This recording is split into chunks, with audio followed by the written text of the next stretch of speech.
This is Pat Iyer with Legal Nurse Podcast, and today I'm speaking with Jennifer Cunningham. Jennifer joins us today from sunny Southern California, and we are recording this podcast on a topic called reputation management, reputation repair. Jennifer is a reputation repair coach who functions in this unique world. And if you think about what happens when a company or a physician or a hospital or a nursing home is sued, think about the damage to the reputation of the facility of the defendants. When I met Jennifer, I thought she had some insights to bring us related to the impact of litigation and how that becomes important to you as a legal nurse consultant, whether you're working with the plaintiff attorney or with the defense attorney. Jennifer, welcome to the show. Thank you so much for having me. I'm looking forward to this. Thanks a lot. I'd like to know about who are the people that you help?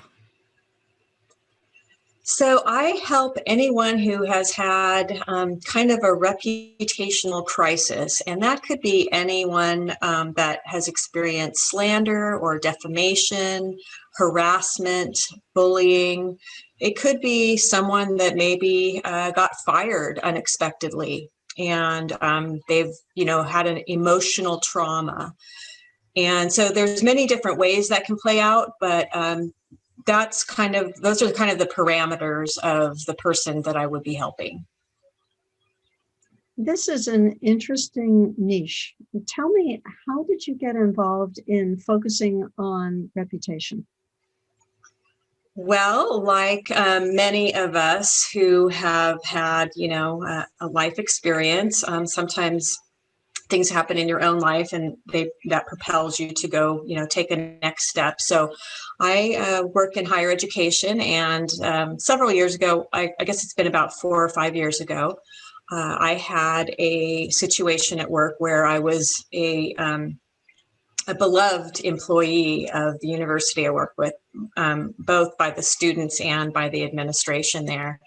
And I had the part of my work is really making very tough decisions, and so I am involved in making decisions about students and if they've had some disciplinary action. So usually there's someone that's not happy with the decision that I make. And in this particular incident, a group of students really, went around and publicly, destroyed my reputation around the campus. They hung flyers and they said that I was incompetent and that I needed to be fired. And while the administration of the school supported my actions and said that I, handled everything correctly, it really damaged me emotionally, and it affected my health, my relationships, and it really made me want to leave the career. So that is the incident that kind of propelled me to want to help other people. And then as I started researching and paying attention to this, I realized that there are people in many different industries who have these similar experiences. And that's where I just said, I've got to make something positive out of this situation. I can't let this affect me anymore. So that's what the impetus was for me to go in this direction. And I've learned so much, and feel that it's very valuable, and I get that feedback from my clients as well. I've spent some time teaching student nurses, and I've been just on the edge of this issue when a faculty decides that they need to fail a student.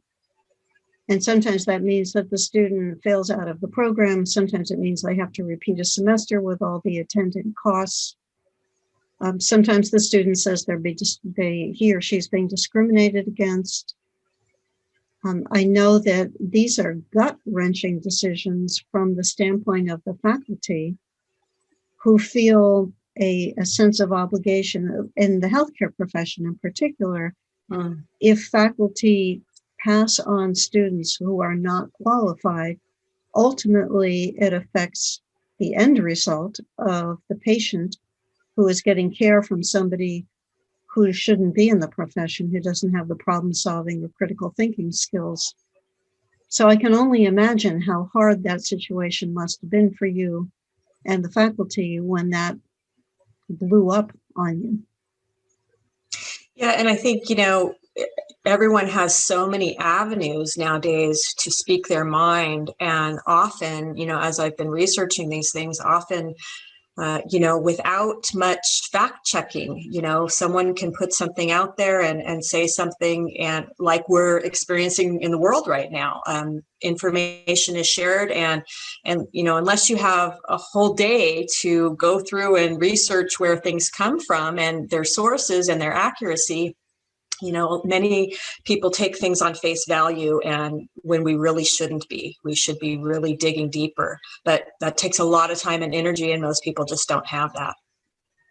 Yes. And another thing that struck me as you were sharing your story is that we have sometimes an opposite issue in the litigation world when a person is sued for medical malpractice or an institution. And until there's some type of a settlement or a judgment, that remains hidden. That fact, that case, it's not discussed. Even the defendant himself or herself is not encouraged to say anything to anyone, maybe a husband or a wife, but that's it. So there's a great deal of effort to protect a reputation, and ill-deserved in some situations, Jennifer, where there are people who leave a trail of destruction in their wake. I'm thinking specifically of healthcare providers. And one hospital doesn't want to tell the next hospital that this person wasn't competent, so they protect a reputation when they shouldn't. Do you have any thoughts about that? Well, I'm thinking of the flip side of that, where, a lot of, the research and the reading that I've done has kind of propelled me into this group regarding whistleblowers. And whistleblowers of organizations are often, good people who want to help this organization do things better and really improve the structures and the processes so that the company can thrive, right? But often the whistleblowers are the ones who get fired and aren't hired again. And, I'm sure that there's some people who, take whistleblowing to an extreme and maybe have their own, personal agenda. But I think that there's a lot of people that really want to help the organization be the best they can, and sometimes those people are the ones that the company lets go, and then other companies are reluctant to hire, when really it should be the exact opposite. They should be inviting these people into their organizations because they know this person is ethical. They're wanting to do the right thing. They're wanting to help my company thrive and be successful. So I understand where you're the remarks that you made about, a healthcare provider kind of being, protected in a way, which is really, it's unfair. And of course, if they're innocent and they're being targeted, that's a different thing. But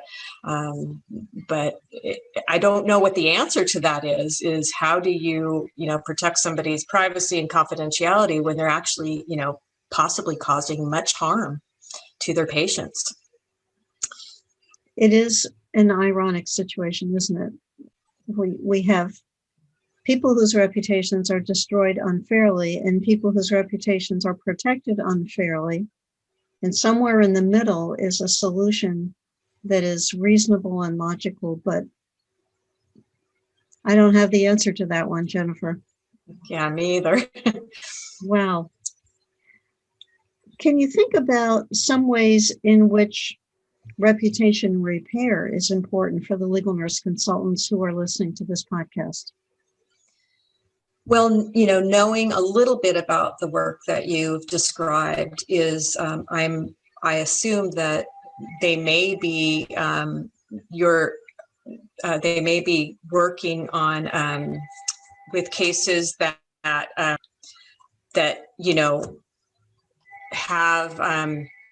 have situations where the person that they're defending or they're helping is going through their own, emotional crisis, and that could be affecting, it could be affecting the outcome of their case. It could certainly be affecting the patients that they work with or the organization that they work within. So I think that, a nurse practitioner who may come across someone like this, even though it may not be in their scope of what they normally would do, is to counsel that person and let them or encourage them to get help on that emotional piece. Encourage, a therapist or a coach or someone else that, or just to rely on their support group. But, as I often say in, some of my marketing material is even, friends and family start growing weary of hearing their loved one, reiterate the same story over and over again. It becomes tiring. And no matter how much you care about that person, hearing them be in distress can take its toll, and they just want that person back. They just want their wife or their sister or their mother back in their lives. And they, it's difficult for someone to take on all of the emotion that many people go through when they're being accused of something, or, I can see obviously on the flip side, or, I hate to use the word guilty of something, but same emotions. But, either way, it's important to get support. Mm-hmm. I think some of these situations are so distressful for people, that may lead people to suicide. So, when I think about my own work, I think, yes, I'm helping in this kind of, maybe surface way, but I also think in a very deep way, I could be saving someone from hurting themselves. So that's why I take this work very seriously. Mm-hmm. There was a study answered your question there, but yes, kind of rambled, but yeah. Some time ago, I read a research study that showed that once a physician was named in a medical malpractice suit, the risk of making errors increased for a period of time after being named. And it could potentially relate to the emotional trauma that you're describing. Healthcare providers go into this line of profession because they want to help people, and they are conscientious and dedicated and spend long hours and give up much of the quality of their life, particularly the physicians who I can remember would make rounds on the weekend with a very bored 8-year-old or a 10-year-old in tow who sat down at the nurse's station with a coloring book while daddy went out and made rounds. It was usually always a daddy for some reason. All of those things go into dedication. So when somebody accuses a healthcare provider of malpractice, it's shattering to the ego, it's shattering to the reputation. And along with that, Jennifer, is the very real concern that the person will try to cover up what happened to protect the reputation. Before they would even get to the reputation repair, then that opens up a whole new area of problems, because it's very difficult to change medical records and get away with it now, particularly with electronic medical records, where every keystroke that you and I make is being tracked. So anything that's deleted, changed, inserted can show up in an audit of those records. So we have on the one hand another dichotomy that we want to protect the reputation and repair the reputation, but the reputation becomes so important that the healthcare provider will do things that make it even worse on top of the injury that occurred to begin with. Yeah. It's so much of this just, snowballs, and it can really get people into lots of trouble. And then there's the whole question of, you talked about in your situation, people were putting up posters around campus. Today, they could be going on social media and sharing their dissatisfaction with something that a faculty member did. Can you comment about the role of social media in this type of field that you're involved in? Sure. I mean, it makes things, go viral so quickly. And now there's even sites like, Rate Your Professor, where students can go on and give their professor a rating. And, when that first came out, students were saying horrible things about their professors. Maybe they didn't get a good grade, and then they would say that the professor, didn't know what they were doing. Now there's a little bit more rules and guidelines around what is possible to post. But, so you have sites like that are specifically there to give feedback on a certain person, and the person just, that becomes then their question. Do you respond to that when someone's, questioning your competence, or do you just let it ride out and do nothing? And, there's that quote by, it's been attributed to different people, but something to the effect of a rumor can go around the world faster than the truth can put on its pants. And it's so true in today's era where, things just spread like wildfire. I think of this woman, one of, the first targets or victims of this woman. Her name is Justine Sacco. And she worked for a PR firm, and she was taking a trip to a humanitarian trip to Africa. And she was boarding her flight, and she got on Twitter one last time, and she said, "I'm going to Africa. Hope I don't get AIDS. Just kidding." And that was her post. And she turned off her phone. And when she arrived in Africa, it had gotten hundreds of thousands of views. She got off the plane. She didn't have a job. Her PR firm fired her because of this post, and it really ruined her life. I don't know what she's doing now, but it really, just one stupid comment ruined her life. And then as I was reading about her and her situation, what she described was, yes, if I could see where people on the surface would read that comment and say how horrible, you're making fun of people in Africa that have this horrible disease. But if you knew Justine Sacco, you would know that that is exactly why she was headed to Africa, to help people with AIDS. And of course, that part of the story never got shared because, it was more sensational that this stupid, PR lady from New York City made a really bad comment that, got her in a lot of trouble. So, and we hear about those things every day.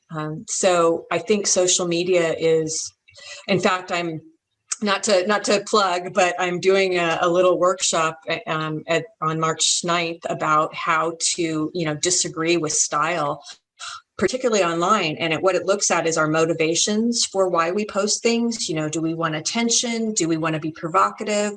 Do we just not think how this is going to affect someone?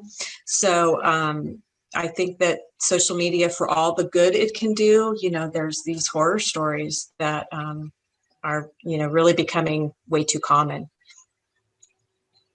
I think I read a story like that. It's probably about 3 or 4 years ago. There was a man who was flying to Nashville to meet with FedEx executives, and he tweeted before he got on the plane that he was going to Nashville. It was a little hick town, or words to that effect, some disparaging comment about Nashville.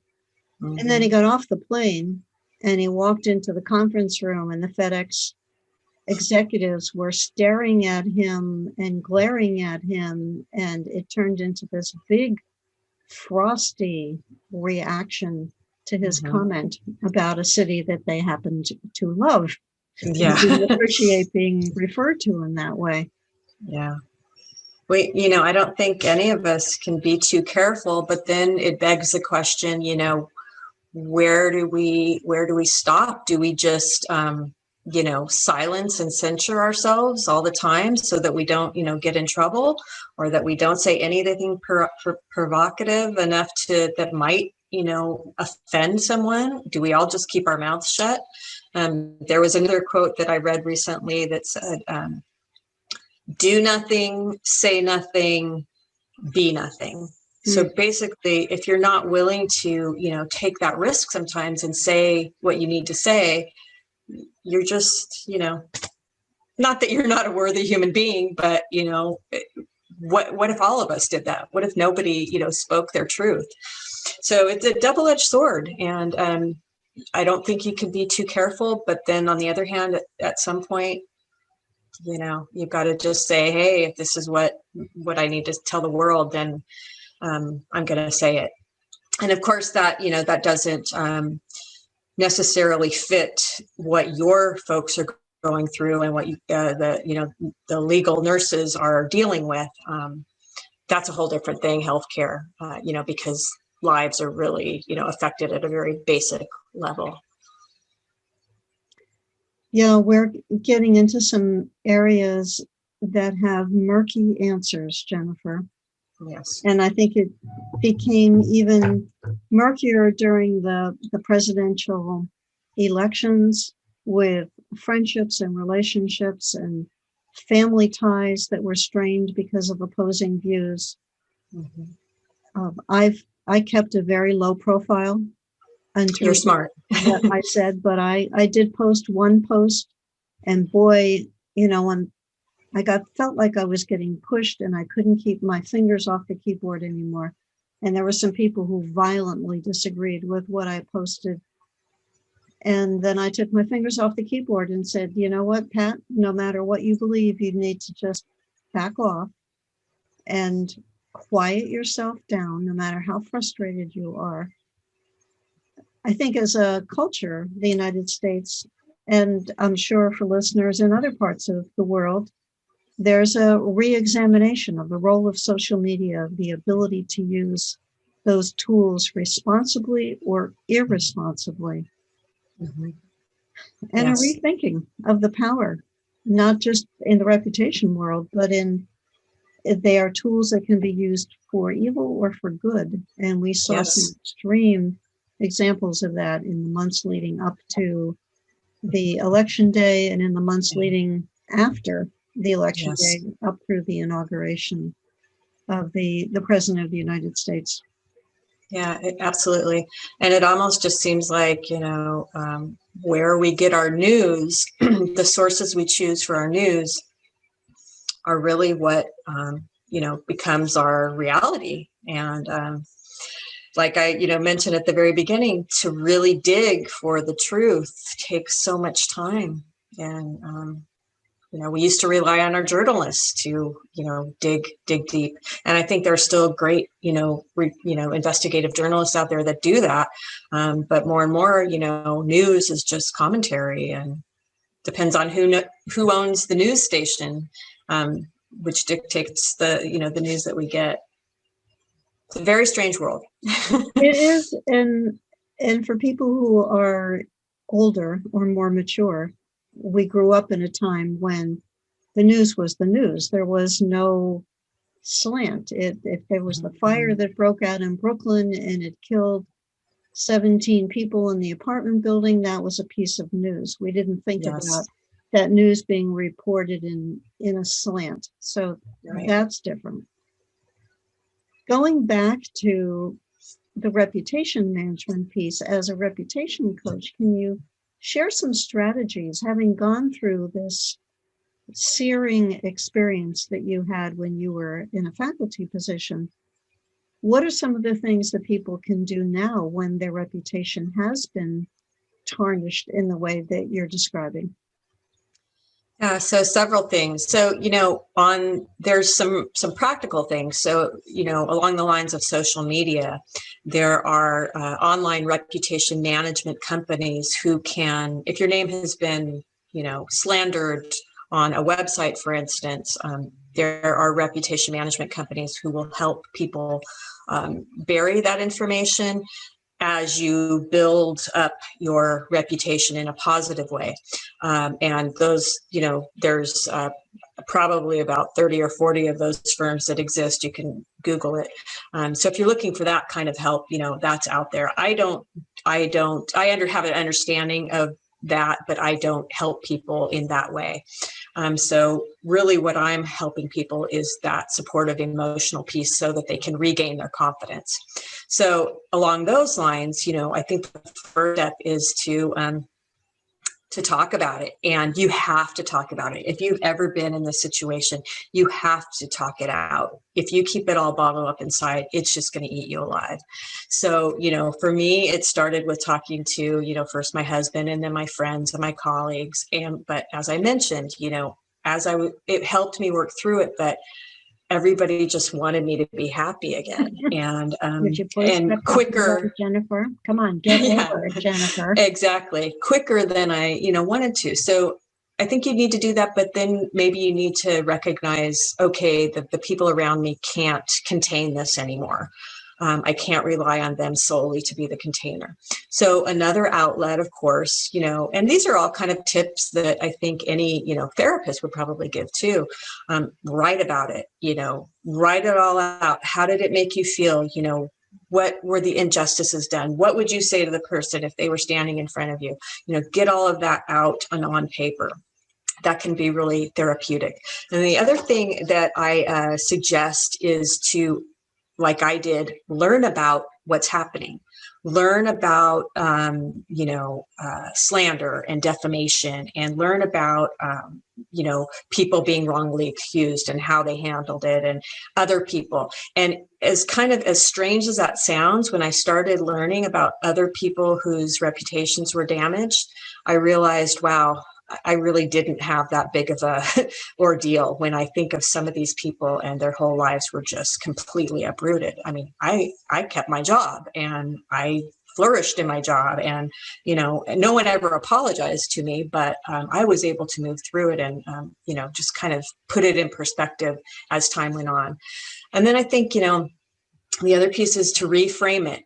Is there something about this experience that you can take away from it and say, you know what, maybe there was a little bit of good that happened to this. So for example, what if, out of this situation, you got fired from your job and that made it so that you could spend more time at home with your family. So one bad thing happened, right? But if you're able to reframe it and say, hey, if I didn't lose my job, then I would have never been able to see, my grandkids being born, or, my daughter graduate from university, or, whatever it is. So if you can reframe it, or maybe that situation propels you into getting a new or better job that you are happier in. And then I think too, just getting your body moving, do things that help you relax, all of the things that anybody would recommend, right? Coaching, meditation, exercise, eating right, all of those healthy things.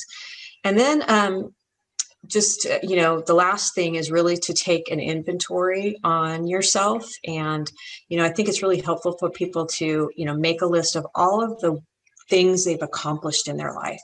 And when you start thinking about those things, I think most people are really amazed by how much they have accomplished. So for instance, for the people that your legal nurses are working with, they may have, completed medical or nursing school, right? Or they have a health degree, or, maybe they had a thriving practice at one point, which is a success. It may not be where they are now, but they at one time had that. Maybe they have successful marriages, or maybe they, are the best mom in the world or the best dad in the world. So if you kind of help, try to help people see the things that they have accomplished rather than focusing on just this one thing right in front of them, I think that can help. And then, I like to joke around. My last tip is to seek revenge. And of course I'm kidding there, but what I mean by that is kind of along the lines of writing it out. Write that angry letter to whoever it is that, hurt you, or whatever, maybe it's an organization that hurt you, and just write out everything that you feel and read it over and then rip it up and don't send it. So because there is that anger that we want to, honor too, we just don't want to act on it. No, you probably grew up as I did with the expression of don't burn your bridges. And it is so tempting to take out the gasoline and leave a path of destruction. I had an employee who did that, who was very angry with me because I wouldn't give her a raise when she demanded one. And she cost me about $10,000 in fines and fees because of the anger that she let loose. And she knew where we were vulnerable. Yeah. If she ever came back to me, which she never did, for a job recommendation, as a letter of recommendation, there would be absolutely nothing I would have done to help her after the way that she burned her bridges on the way out. Yeah. In but fact, you probably would have before that, right? If she resigned and said, I need to move on. If you're not going to give me a raise, you probably would have said, let me, please have your people call me. She was a good employee. She worked with me for 10 years. She was very productive for the company. And this is just an aside. One of my employees was handling the payroll and went to lunch, and she left out on her desk all the payroll information and walked out of the building. And this employee, the one who became so angry, wandered over, found out that she was making less money than the woman doing the payroll. She felt she was entitled to more. I had a whole series of reasons why they were not equal in terms of parity, in terms of the number of years they had worked for the company. But my troubled, disgruntled employee decided, yes, I have to be paid more. And Pat, you will pay me more. And when people come and get in my face, Jennifer, and say, you will do this. Oh, the Irish gene in me goes, I don't think so. No, you're not going to dictate to me what I'm going to pay you. So that approach didn't work. That makes me think of two people that are so angry about any injustice or sometimes perceived injustice that they're willing to, spend many years and thousands of dollars trying to fight it. And in the meantime, they're losing so much of themselves and their lives and their relationships and their health and everything.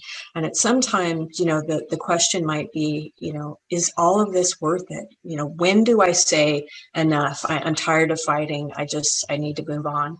Some people can do that quickly. Some, takes a little bit more time, but hopefully they come to that. And I'm not saying that, people shouldn't sue if that's the right avenue, but to really hang on to that and just, keep trudging through it. And, people, lose entire, they lose their life savings, they lose everything in trying to fight some of these things. Yeah, that's a valid point, Jennifer. There are some people who are so angry by the wrong that they have experienced that they would really like to take the license of the doctor or the nurse and get it shredded. And filing a lawsuit can only bring them one form of compensation. It can't bring them anything other than money. Right. It can bring them vindication, but they have to sustain that anger and that momentum for an average of 3 to 5 years, and probably longer now, because lawsuits are not being resolved in courts for the last year. There's the beginning of virtual trials, but there are not that many, and only a few places where they are occurring. So if a person's waiting for my day in court, they can wait a long time right now in 2021. Yeah. And, and maybe the solution is at least to do it side by side where, you have been wrongly, affected by someone's incompetence or misjudgment or whatever. And okay, that person needs to be held accountable, right? But there needs to be maybe a parallel process where you're still, not letting the situation ruin, the other parts of your life that may be important to you. Mm-hmm. How can our listeners find out more about you, your services, what you offer, Jennifer? Thank you. I offer, individual coaching and training for, organizations, and my website is reputationrepaircoach.com. I have my email, Jennifer Cunningham at reputationrepaircoach.com. It's a lot to type in, but that's where, the easiest place that you can reach me. And I do have a Facebook group that is started where people can discuss and engage on this topic, and it's called Confidence After Crisis. And there's a little tagline that goes on that I won't say on air, but basically it's confidence after crisis. It's not that bad, and that's where I'm hoping to grow a community of people that are interested in this subject and can talk and discuss ideas and get resources and help. Thank you, Jennifer. I think you've shared a lot of good tips in this program and brought to light something that we don't think about that often, which is the impact on somebody who has been either fairly accused or unfairly accused, and what that means to the person emotionally and their reputation, and in some cases their license and their business, and a variety of other impacts. It's comforting to know that there are people like you who are available to help people who've been devastated by some of these types of incidents and the repercussions. Yeah. Thank you. And if I could just say one last word, I am not a licensed therapist. I have a master's degree in counseling, but I am not licensed in the state to do therapy. And there's a little bit of a distinction, so when I meet with a client, everyone gets a free, consultation to see if it's a right fit for us to work together. And if someone is, experiencing something so painful that it's not something that I can manage, then I will not work with that person. And, especially if someone is like suicidal, I would never work with a suicidal person. But I really, the people that get the most help from me working with them are really people who have kind of made the turn in their head, like, okay, I need to move beyond this. I need to move forward. It's time. Thank you. I appreciate that last tip, and that's an important Sure. distinction as well. Thank you. I appreciate you being on the show, and I appreciate the person who is watching this on our YouTube channel, Legal Nurse Business, or listening on Spotify or on Apple Podcast or Google Play, or Alexa, who has called up this podcast, or watching this through our app, BizEdu, which you can get on legalnursebusiness.com. Be sure to come back next week for a new show, or click on down to be able to get wisdom and tips from our next guest speaker. Thanks so much. Hi, this is Pat Iyer with Legal Nurse Podcast. I just finished talking with Lee Atherton, who is a chaplain who works with first responders. Lee, can you give our listener a little taste of what we covered in your podcast? Sure. We talked a bit about what our first responders experience when they first arrive on scene of a traumatic accident, and how it's much, much more than I even realized in the past, although I've been on scenes with them. We talked about how I, as a fire chaplain, can support them and other resources out there, teams of support that can be there for them. And you will learn in this podcast about Lee's secret helper and the qualities of her dog, who is a crisis response dog. Thank you. You'll be amazed at what this dog is able to pick up and how this dog can assist people who are experiencing some of the after effects of having been involved in a traumatic situation. So be sure to come back to Legal Nurse Podcast to hear Lee Atherton talk in her show. Thanks so much.